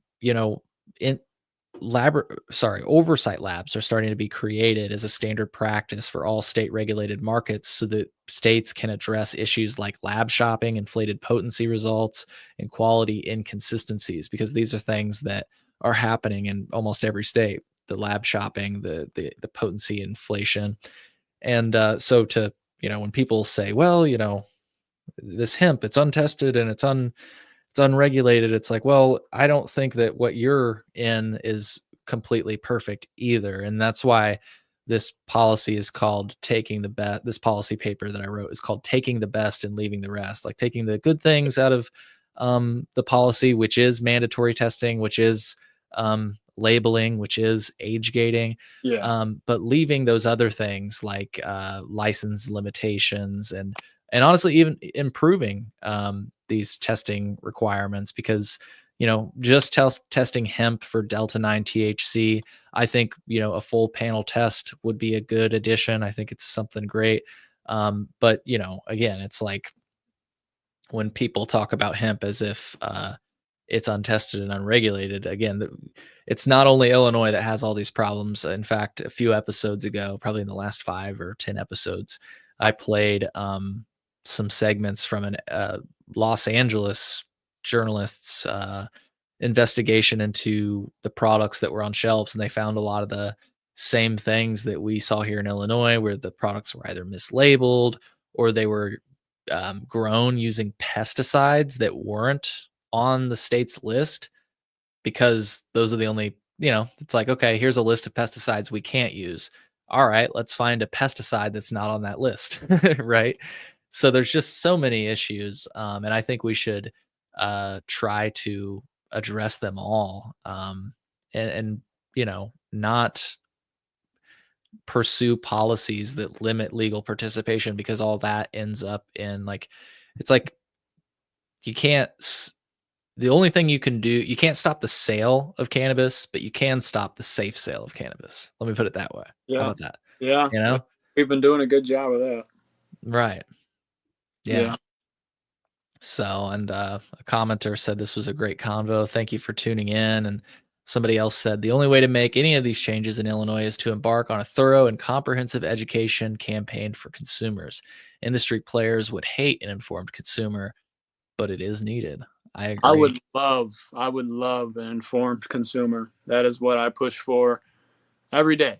And that's where I would incentivize operators to place themselves in a position to where they're on the positive end of when education increases, right? Stop chasing the hot dog water, stop chasing remediation, put yourself in a good place. And again, it's idealistic. It's easy to say from my position, but that's what I believe, and that's what I'm trying to set myself and our company up for. Um, Yeah. or Well, flower, solventless extract, and yeah, pushing for the things like that need to be done, like regulation of hemp industry, and then just at the end of the day, trying to figure out how do we, hemp and cannabis industry come together and figure out a framework that's going to work for everyone going forward. How do we progress the industry, the status of the plant in society, without having our selfish ties to it? And again, it's idealistic, but that's what I think that needs to be done. And can I smoke on here? of course, it's encouraged. It's actually mandatory, so you need to before we go. Well, I realized Um, the whole episode without, yeah. yeah. Well, I do have another question for you, but I just want to give a quick plug since you mentioned Dr. Lemme, and then I want to be mindful of your time. If you got to get out of here, we can. All But right, if you go to colememo.com/higher education, which is a bit of a pun. You can see all the episodes I've done with people that are, it looks like everybody on here is a PhD or a doctor. And they are from higher education institutions within the state of Illinois. So check that out if you want to. I'll throw that link in the show notes. Once again, it's colememo.com/higher education. And once again, we're sitting here with Mason from sundrenchedfarm.com, a local cannabis business in the state of Illinois. And I guess before we go, Mason, I'm just curious because you really should have, we kind of like danced around it. And I love asking the hemp farmers about this. Like, how have you felt seeing your business, literally, not specifically your business, but you're lumped into it, under attack by our governor, who says is he claims to be pro cannabis, pro cannabis decriminalization. These companies, some of these companies, um, uh, it's weird to see people growing weed, kind of like asking for less people to be able to grow weed. And I'm just curious, as somebody who is, I would say, is in the iron sights, how has that made you feel? Oh, it sucks. It sucks. I'd say it's there. I'll slow down. I'll address the first one first. So, like, to see Governor Pritzker go on that stage with somebody in a white lab coat next to him, and they're holding up the packaging that's saying they're coming after your kids with synthetic marijuana, and like, that's just because he has to know that that's not representative of the industry. That is representative of a small part of the worst of the industry. So to just go on center stage with as much power and exposure as he has to make that choice and that decision, I'm not going to speculate. I have my own speculations on why, and I'm sure a lot of people are thinking the same thing. And it doesn't have to do with a lot of integrity or safety of the consumer in the long run. I think it has to do with pockets. Um, it's just disheartening because it should be about the consumers and it should be about the progression of the industry. And then and yeah, so and then the second part, when you talk about the cannabis industry coming after us, like when I heard you put it in that perspective before, I never thought I would see cannabis growers and operators advocating for prohibition 2.0. And like, that hurts more than anything else. But I will say, like, when I was watching your video the other day, I said I'd argue that more legacy operators are in hemp than regulated cannabis. So all I'll say is I hope at the end of the day that those people that are coming after the cannabis operators and growers that are coming after the hemp industry, I hope you're not a legacy operator, because that's just, I mean, yeah, talk about unethical, unmoral. That part hurts because, like, at the end of the, I am very grateful to the plant. And a lot of people won't understand this perspective, but cannabis was there for me when other things weren't. It was the only thing that kind of helped me get out of a really bad situation. So I want to see the status of the plant, people's access grow. So then to see some, a cannabis operator restricting that, and I'm sure that's not what's in the forefront of their mind. I'm sure that's not what they think their intention is, but that is what the result is. So yeah, that's extremely disheartening, but I'll just say I'm focusing on what I can do while I have time to do it. I hope that there is some framework that works out to where I can continue to operate, even if I have to lower my THC percentages. I would love an opportunity to be involved. I would love to be there to be a framework to where I don't have to worry about this arbitrary 0.3% THC. I would like to be able to just put out a quality product no matter what the industry is going to be labeled that I have to participate in. I just want an opportunity to participate there.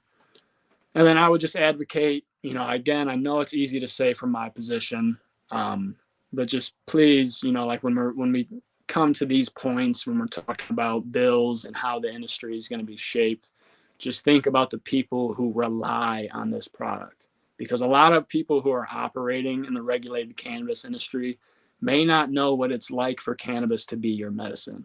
But there are a lot of people out there who it is the only thing or one of the few things that helps them, that gives them hope, that gives them relief.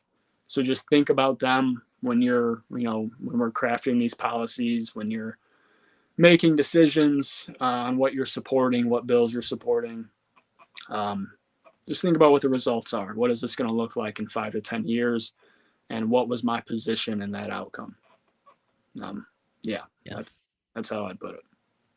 Well said. Yeah. History will remember where you stood on these issues. And like you say, I don't know. I just sometimes I like to clarify that I don't prefer either industry over the other. What I value is access, and that's what hemp has offered. In other ways, the cannabis programs have offered access to, but I value access, so I'm kind of agnostic on the side, whichever offers the best and most reliable access. And Great. both sides can be could use some improvement for sure. And yeah, well, folks, if you want to drop for a quick comment, we're probably about to wrap here, but you can call in colememo.com/live. We'll keep it quick. If you do want to join, I'll read a few comments and then maybe we'll start to wrap up. So somebody said, I think you need to do this again sometime. Thank you, Adam. I agree. Absolutely. They also said, same here to something you said. They said they owe it their life. I think they're talking when you said cannabis and how it's helped you in your life. Yeah, same here, Adam. They said if we want to get hemp and cannabis to work together, then we need to remove license caps and lower fees. One regulation to rule them all. Amen. And I think that's what's crazy is I think everybody is actually on the same side on the idea of one set of regulations. I think honestly where the disagreement is limited licensing. Yeah. Like nobody disagree. I've not heard one person come out and say, you know what, these testing regulations or these labeling regulations, or I've never heard somebody come out and say, I want to be able to sell to kids. Like, like you just don't hear that. Right. Yeah. That'd be pretty wild if somebody came out and said that. Yeah. Somebody's even thinking that. That's pretty wild. But I'd agree. I mean, I think, because like anytime you hear somebody in the hemp space talking about regulations, they're going to say we need more. I have heard a few that say like, they want it to be the Wild West. The hemp industry needs more regulation. Cannabis industry needs less regulation. And I think both sides agree on that, like you're saying. Yeah, I mean, that's what I want is, and that's what I see the practical thing being is one framework. And yeah, I guess it is. It becomes such a contention point in Illinois, yeah, because of that limited license status. Because if I was in Michigan or if I was in Oklahoma, I could have made that pivot a lot easier. You know what I mean? And it wouldn't really be much of a problem. I'd be over there advocating for less regulation, and I'd be on the cannabis side. Yeah, it just hits back at what you said. Take the good from both, and how do we just end up at a better place? But I think we all do agree on like what the kind of sweet spot is for regulation. We know cannabis needs less. We know hemp needs more. I've never thought about it like that. I wonder because I feel like if you're a license holder in Illinois, the incentive is you want to remain limited license because you've already established a value for the license that you hold. So technically you're losing value if they open up the license, allotment. So I understand why cannabis operators would be entrenched in that position. I think it's going to be hard to find any cannabis operator that would voluntarily say, yeah, let's open it up. Right. Because they've already established, their business model for that limited license structure in Illinois. Yeah. So I don't know how you would potentially get a cannabis operator to move on that. And then same for the hemp operators. They're just such two ends of the extreme, and yeah, it's crazy. Cause like you said, another way I think that people in the marijuana side of it could like take some it's surprising to me, I guess, you made me think of this a different way slightly. Like I say this point occasionally, but like, it's the idea that it's been surprising to me that on one hand, these operators will complain about 280E. They'll complain about not being able to accept credit cards. They'll complain about not being able to do some of the things you can do with hemp. And how do you not then say, like, let's take the best parts of those policies, and fold it into ours? Like, yeah. that doesn't even seem like it's part of the conversation. It's just shut those other shops down that aren't under our limited license framework. Like it'd be interesting to see, like you'd almost get it a little bit if it was shut them down, but also those nice things that we complain about. Let's like grab that so that we don't have, we can accept credit cards, for example. Fuck Right. it, we'll Well, call it hemp, I think it comes to like, this is the bigger ask, and I don't want to ask for too much. So this is the one thing that I need to happen. Yeah. And for cannabis operators, that's what and my thing is that I don't know how much of their customers we're taking. If you're shopping at a dispensary, I feel like it's because of the perceived safety and all the over regulation and over testing. And like we've disclosed here, how it doesn't end up in a superior product because it's overburdensome and it's not actually incentivizing a higher quality.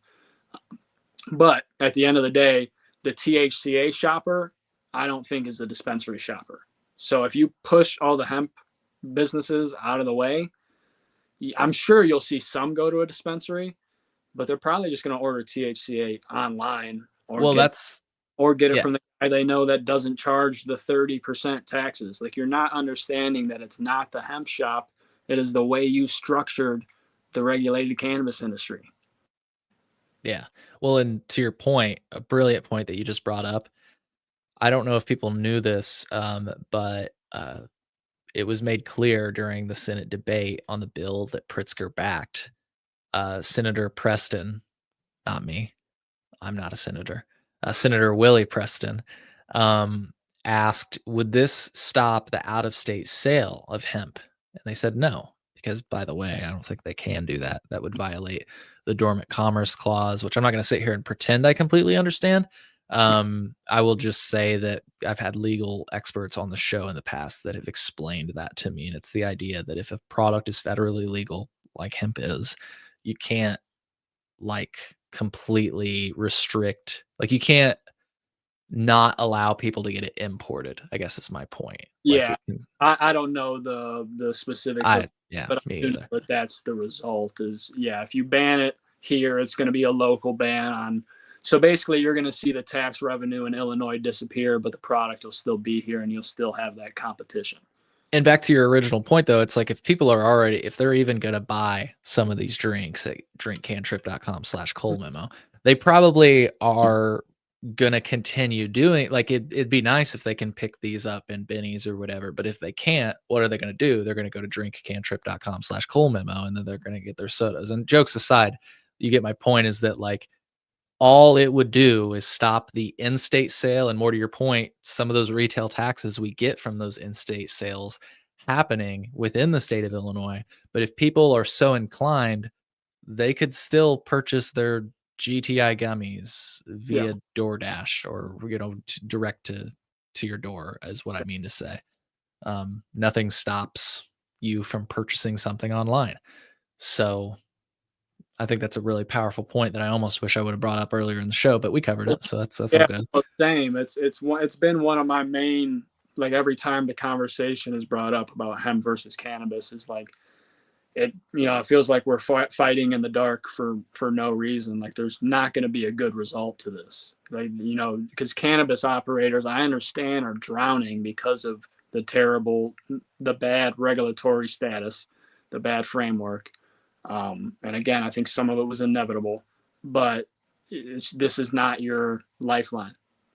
That you think it's going to be. You're going to squash, you're going to ruin a bunch of lives, and you're not going to see the boost in revenue that you think you are. Right. And that's what I love, the operating thought behind shutting down hemp, is that the next day it's going to be like boom town. Like, Yeah. all the people are going to be like, well, I don't know what I got to do. I guess I go to the dispensary. Right. No, it's just not going to happen. Yeah. I wonder where the goalposts shift after that, when sales don't explode because hemp has been shut down. Yeah. Who are they going to blame now? Well, Michigan and Missouri. They're kind of already priming the pump for that, I guess. Yeah. Yeah, they're definitely already, but it's just that I think hemp is the easier target right now. Well, and it's in like the back door, Yeah. It's closer to home, literally. Well, Mason, again, I appreciate your time. I'm going to read some more of these comments because we had some good ones come in. And folks, if you haven't already, please smash that like button. It's a small thing you can do that really helps put the show in front of more people's eyes. So, well, let me say that real fast too, because I don't know of any podcaster, journalist that is actually going to Springfield and lobbying, and that is as involved as you are. I know it doesn't have much weight because the people who are following you here are already watching. But if you are watching and you're not following Cole, and you're not subscribed, and you're not on the Patreon, this is definitely somebody who deserves your support. And an unbiased opinion is something that we desperately need in the industry right now. So any way that you can support them, we should be doing that. Mason, thank you for saying that. That's really kind of you, and I appreciate the fact that you've always been willing to support the show, and just thank you, not only for your time today, but for always just being super kind, hooking me up with herb, all that stuff. My pleasure, dude. My pleasure. Hell yeah. Well, just to go through some comments, and like I say, folks, and like Mason said, smash that like button.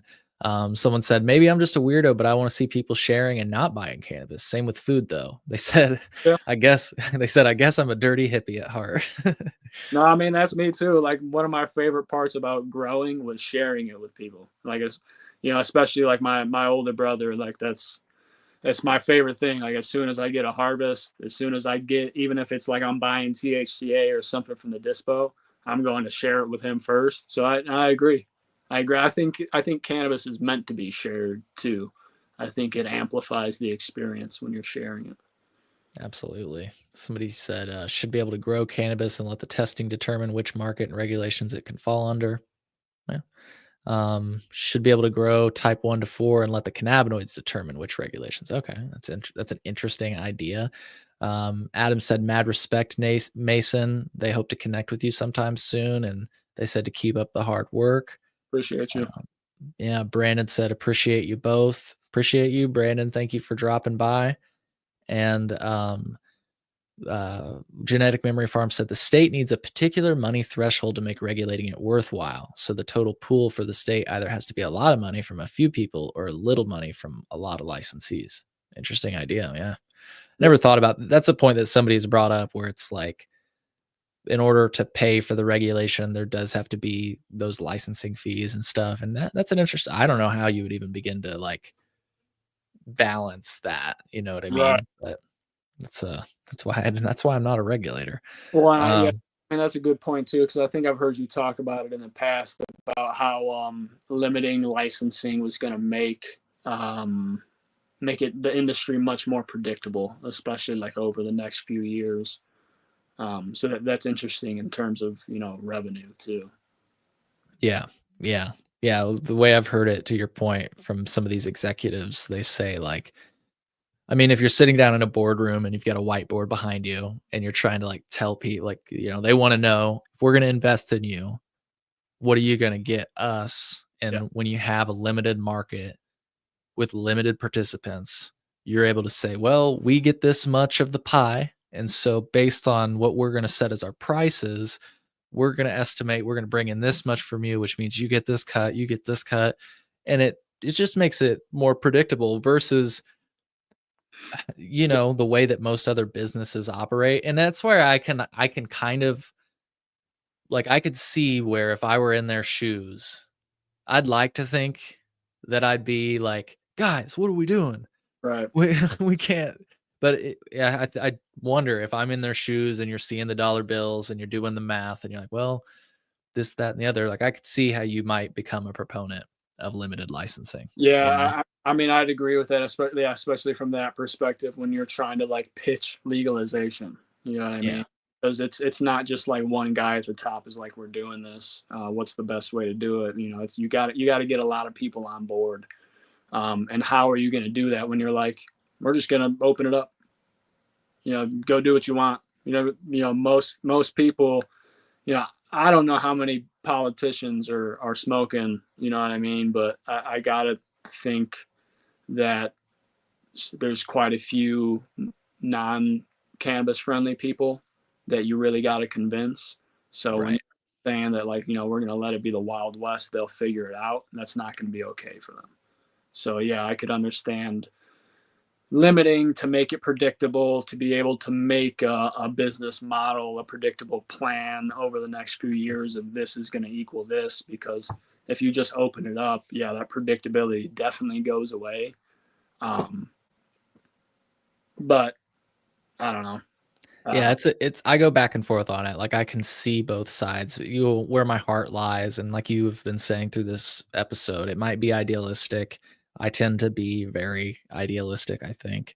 And but it's the example I always use is that we all accept the fact that 80% of restaurants go out of business within the first 5 years. Like, that's a stat. But we're not sitting here and saying we need to limit the number of restaurants that can open. Like, no, in fact, I don't know about you, but like just this morning, I went to a small family owned restaurant and they have some of the best fucking breakfast you're going to get around here. Yeah, I drove by a McDonald's on the way here and the hash browns are good, but there's nothing like going and I mean, I had fucking cinnamon toast, eggs over easy with some bacon and some toast. Like, it was a really good meal, and I guess what I'm saying is that you can still stand out as a restaurant. And it's, in fact, I think easier to with when you're competing with some of these like big corporate conglomerates, like people see the value. Yeah, yeah, and like I would just clarify to it, like I understand the perspective of how somebody could end up at that limited licensing and say this is more predictable. We should do this because we'll Sure. have more control. But I still think it was the wrong move. Right, right. Yeah, Like, no, I'm with you there. yeah, I get why you got there, get how you got there, why you thought that, but yeah, Like you still, say, yeah, it kind of just goes back to the roots in the culture where if the answer to being outside of that limited system is to continue the criminalization of cannabis, like I wouldn't be able to sleep at night yeah. knowing that. Well, it's just like, from that perspective, like I hope that people in power can arrive at that perspective because to me, that's pretty illuminating. Like you got to think of, well, aren't we trying to legalize this and aren't we kind of unlegalizing it by taking these steps? You know what I mean? So I would hope that awareness is present. on Yeah. Capitol Hill. But, Yeah. Well said. Well, Mason, I really enjoyed the time today. Thank you. We should do it again. yeah. Folks, hope you enjoyed the episode. Mason, before we go, any final words? Just give you the space before we close. Thank you for having me out. If it sounds like Sun Drenched might have something that can help you or a loved one, check us out. Reach out. Very accessible guy. I'm not super important or hard to reach. You can find all my contact info, the company's contact info. Always, I'm a member of the community. I'm a home grower is what this started with, or a patient is what this started with. So I'm accessible to everybody. And I definitely want to do it again. It was a great time. Cannabis on Instagram. That's really the only place I'm at, even though they hate us. I should get on X, Twitter. But yeah, Cannabis on Instagram, and then Sun Drenched. I think it's sun_drenched_farm on Instagram. I'm not sure, but yeah, check us out. I'd say, the best place maybe to go is that sundrenchedfarms.com. I'll have it in sundrenchedfarm.com. I'll have that link in the show notes if it helps you folks. Just if you just want to go in the show notes and click on it and check out what Mason has in store. You'd be supporting a small Illinois family-owned cannabis business. Is that accurate? Yes, sir. Yeah. Sir, thank you, Cole. And we got CBG bubble hash dropping soon, and then getting into the drinks. We're gonna have solventless, strain-specific drinks coming out soon, CBD and THC. So. Oh snap! I'm gonna have to try some. Sweet. Yeah, you'll have some samples coming your way as soon as we get something worth sampling. Cool. Well, that's exciting. Something to look forward to, folks. You got something else to look forward to. Look out for that CBG drop at sundrenchedfarm.com. And, a lot of these topics that we talked about through this episode are covered in my mini documentary, which will, I'll play a teaser before the show officially wraps for today. So, folks, thank you for tuning in. Genetic Memory Farms, thank you for your support. They said, great episode, great guest. Thank you. Yep. We'll see you on the next episode, folks. Take care and enjoy the rest of your week. It's Monday, but we'll get there. Beginning January 1st, 2020, the recreational use of cannabis will be legal in the state of Illinois. Available to stream now, my mini doc dives into the history of Illinois legalization, starting with January 1st. What should we expect? The biggest thing that we need people to understand is that January 1, in terms of the criminal justice system here in this state, is the end of prohibition. See how Illinois missed its chance at real cannabis reform with key failures, including the fact that the program includes regulation on possession limits. So people can still be arrested for a possession. And I want to highlight that in its first year of legalized recreational marijuana in the state of Illinois, they arrested 3 times as many black people for possession than any other race. We've run into so much cannabis, we've run out of places to put it. I have represented people and taken their cases through the court system who got charged with more serious crimes only because the police said that they smelled cannabis. And not because the police said you have illegal cannabis, or not because you have too much cannabis, or not because you're high on cannabis, but because I can smell it and that's it. Attorney goes, he understands that he can't be smoking and his cannabis flower shouldn't be open. And I was like, I'd like to say for the record that I was not smoking and my flower was not open. So that's where we're at right now in Illinois, and I hope it changes. Start watching now at colememo.com/minidoc.